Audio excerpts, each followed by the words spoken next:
Ready? Yeah. On September 27, 2000, defendant and co-defendant Tammy Barrow were shopping in JCPenney at the Oakwood Mall. They had Ms. Barrow's one-year-old baby with them, and they each took turns pushing him in the baby stroller. Some of their shopping activity was recorded on store video surveillance.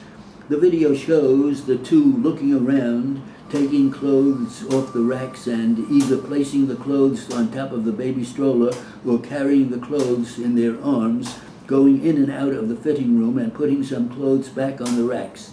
The video does not show either of the two concealing any items.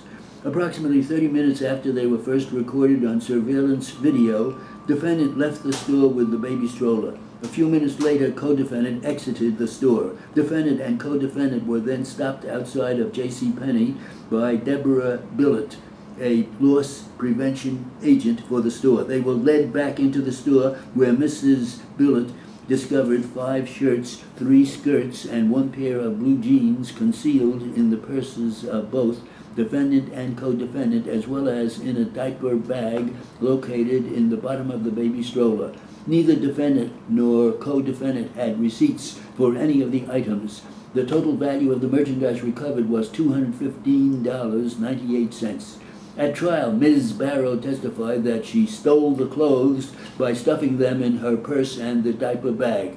She explained that defendant had no knowledge she took the items or that she had placed the stolen items in a bag under the stroller. Ms. Barrow admitted that she had pled guilty as charged prior to testifying and had received probation and a suspended sentence. On appeal, defendant challenges the sufficiency of the evidence used to convict her of theft. She specifically contends that the state failed to prove that she had specific intent to steal or that she had knowledge of a crime being committed. Defendant asserts there was no direct evidence that she concealed any items and points to the surveillance video, which only shows her holding clothes and returning the items to the rack. To further support her argument, defendant points to the testimony of her co-defendant, who admitted she stole all of the items and that defendant had no knowledge she was stealing or that stolen items were placed in the baby stroller.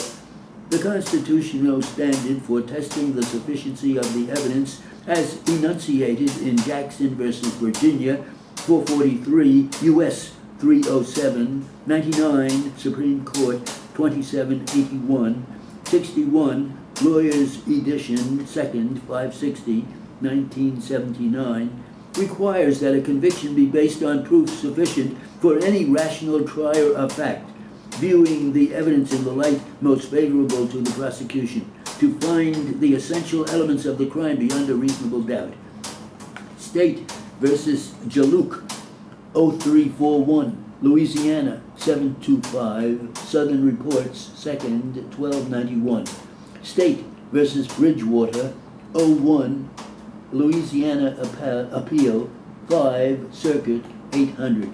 Defendant was charged with theft of goods valued between $100 and $500, a violation of Louisiana Law 14:67.10, which provides in pertinent part, theft of goods is the misappropriation or taking of anything of value which is held for sale by a mechanic or merchant, either without the consent of the merchant to the misappropriation or taking, or by means of fraudulent conduct, practices, or representations. An intent to deprive the merchant permanently of whatever may be the subject of the misappropriation or taking is essential and may be inferred when a person, 1, intentionally conceals on his person or otherwise goods held for sale, 2, transfers goods from one container or package to another, or places goods in any container, package, or wrapping in a manner to avoid detection. In the present case, Ms. Billett testified that defendant exited the store with the baby stroller and with merchandise for which she had not paid. According to Ms. Billett, the merchandise valued at $215.98 was found concealed in defendant's purse, co-defendant's purse, and the diaper bag in the bottom of the stroller.